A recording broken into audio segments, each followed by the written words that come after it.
coś jest nie tak, bo AC Milan przegrał. Nie wiem, czy on jeszcze żyje. Minęły 3 dni, a ja wciąż szukam słów. Milan przegrał. Ostatnia nadzieja na europejski puchary zgasła. Ale duma nigdy nie zgaśnie. Bycie kibicem Milanu to coś więcej niż wyniki. To nie moda, to nie liczby, to tożsamość. Niekiedy ból, który uczymy się nosić z podniesioną głową.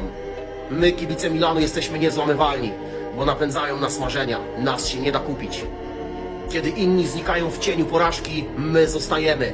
Nie dla trofeów, dla barw, dla historii, dla legend.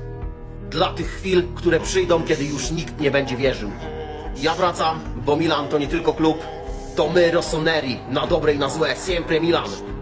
No i Eryczku, Tobie bardzo dziękuję, że pytałeś o moje zdrowie.